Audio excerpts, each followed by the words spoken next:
हर हर महादेव सभी को। और आज फिर आ गया हूँ एक और रोचक कथा के साथ में।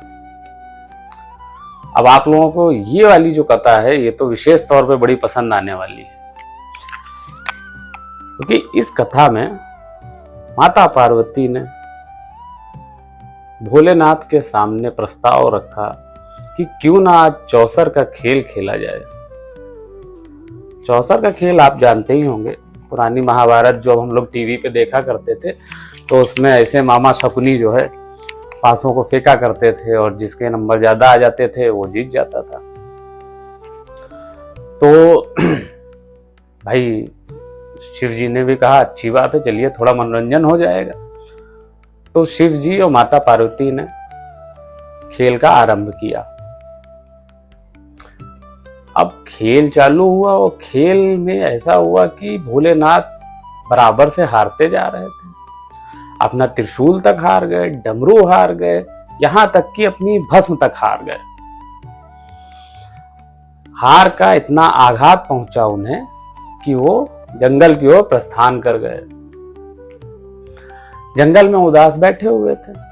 शिव जी बहुत अच्छे दोस्त थे उनके, बड़ा पटती थी दोनों में। तो शिव जी मिलने गए, विष्णु जी क्षमा करिएगा, विष्णु जी मिलने गए शिव जी से।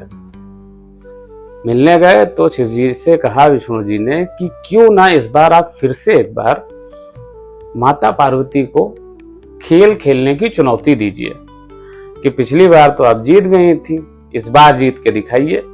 वो जनरली आपने देखा ही होगा, हम लोग लूडो में कभी कभी छोटे पे करते थे कि खेलते खेलते जब हार जाते थे तो हम लोग फिर प्रयास करते थे जीतने का।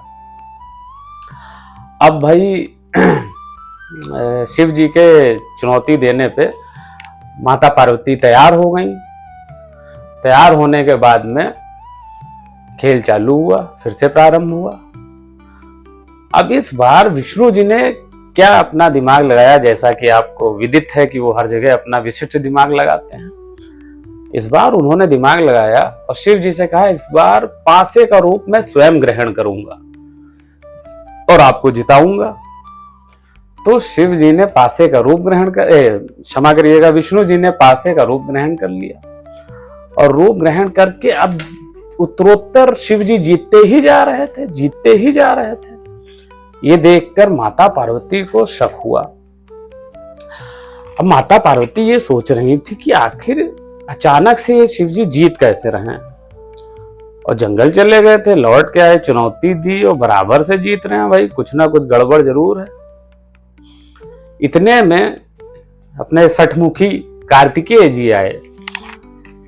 उन्होंने माता पार्वती से कहा कि माँ, पिताजी जीत गए हैं, इसमें कोई दो राय नहीं है, आप क्रोधित मत होइए।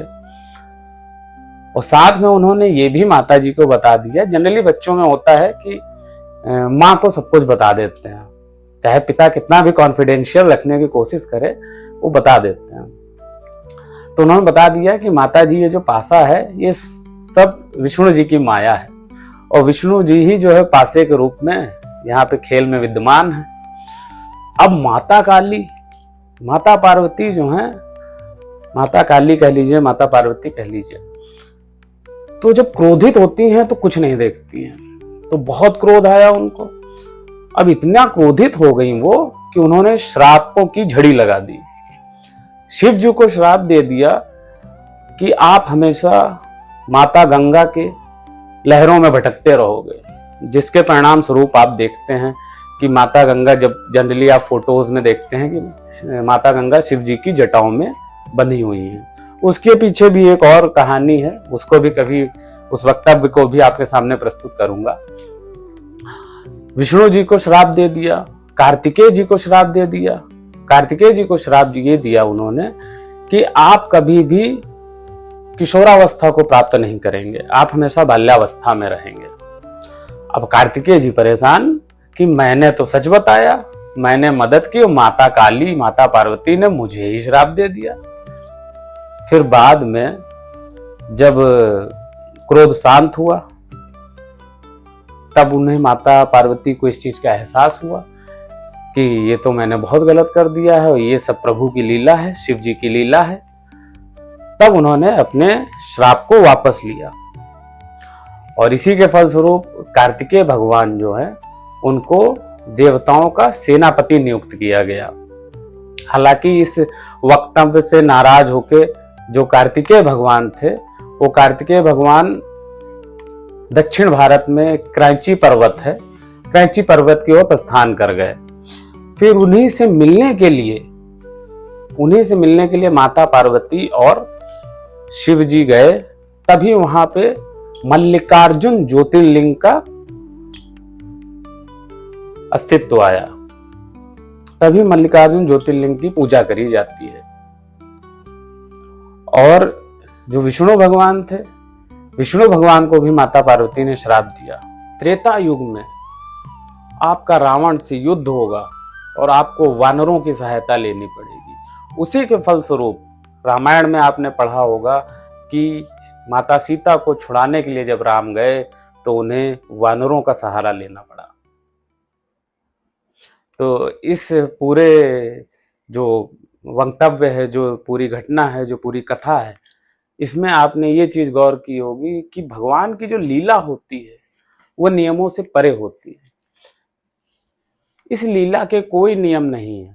भगवान लीला को अपने अनुसार रचते हैं, समाज कल्याण के लिए रचते हैं। तो आपके जीवन में जब उतार चढ़ाव आ रहे होते हैं तो आपको इस चीज का ध्यान रखना है कि आपको भगवान पे शंका नहीं करनी है, बल्कि जो हो रहा है उसका सामना करना है कि योद्धा की तरह अपने सर्वश्रेष्ठ को देना है और परिणाम की चिंता नहीं करनी है, क्योंकि परिणाम आपके कर्म और परम पिता परमेश्वर के कृपा पे पूर्णतया निर्भर करता है।